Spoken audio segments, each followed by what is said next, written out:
I don't know about you, but I buy a lot of used gear. In fact, most of my gear is used. It's only a couple of things that I've bought new. One of them is my interface and my studio monitors. The rest of my gear is used or refurbished. It's really difficult because as mix engineers, we want to buy all the top-notch stuff even if we don't have the money to do it. But I think that's such a big mistake, trying to buy expensive gear that we don't even know how to use. So I want to show you a couple of pieces of gear that I've recycled. And what I mean by this is that I've bought it used, but I know the gear has been recycled because the gear has been out for many years. Alright, so I want to introduce you to my 11 rack, and most of you guys are familiar with it.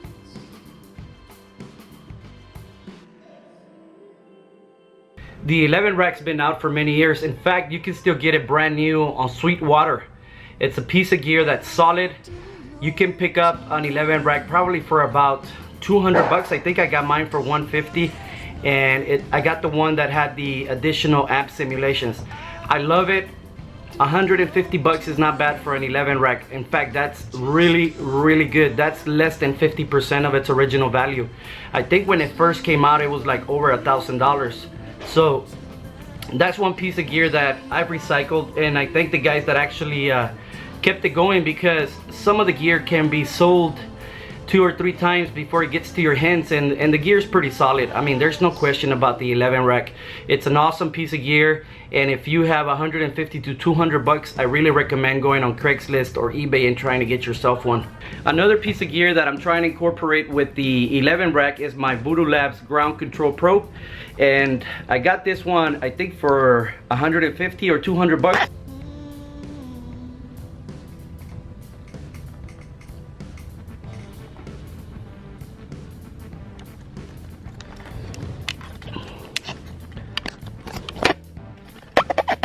So the Voodoo Labs Ground Control, it's also pretty expensive if you buy it brand new, but I was able to get a good deal on it. And I'm sorry I'm sweating, I was assembling something just now, so I'm pretty sweaty. And another thing that you can do to improve your 11 rack is getting the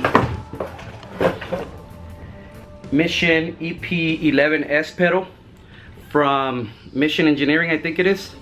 And this is a nice wah and volume pedal that you can use with your 11 rack. There's a couple other things that I have. Behind me you can see the Mackie Control Universal, and I got that one for 200 bucks as well. So I've saved a ton of money by getting some of the used gear and putting it to use, and I'm using Pro Tools 12.5 and everything works great. The 11 rack is fully integrated. The Mackie Control Universal is fully integrated. I especially like the Mackie Control Universal with Studio One because all of the faders work, including the master fader. So if you can take anything away from this video, I would say don't be afraid to buy used gear until you get used to it. And then once you think you're at a stage where you have saved up some money and you feel like your gear can actually improve your mixes or the music that you're making, then I would say go ahead and buy something new. Meanwhile, try and improve your skills with the equipment that you have. One thing that I did when I first bought my first interface, which was the Liquid Sapphire 56, I spent a lot of time with the manual, which really helped me because there was a lot of things that I didn't understand. And I bought the Liquid Sapphire 56, I think it was 400 bucks. And I was able to sell it for around the same amount when I sold it. And I now have the Claret A3X. But the Claret A3X was a huge upgrade for me because of the quality. And if I went ahead and got an Apollo or an Orion or an Apogee interface, I probably would have wasted my money, because I can get the same out of the Claret A3X that I can from those interfaces, because I feel really comfortable with it. The pre's sound good. So it's not about how expensive your gear is, it's about using the gear and knowing how to use it. So one thing that I highly recommend is go back a few years, see what gear was being used at the time, and start recycling some of that gear. Start buying some used gear, put it to use. There's a bit of risk involved when you're buying used gear, but that's all right. Just, you know, you do have to take some risks, and just make sure you ask a lot of questions and you do your research before you buy it, and just don't go throwing your money away buying all kinds of used gear either. But because you can do both. You can spend a lot of money buying used gear and buying new gear. But anyways, let me know if you have any questions. I'd love to chat with you about used gear and how we can recycle our own gear. Speak to you later.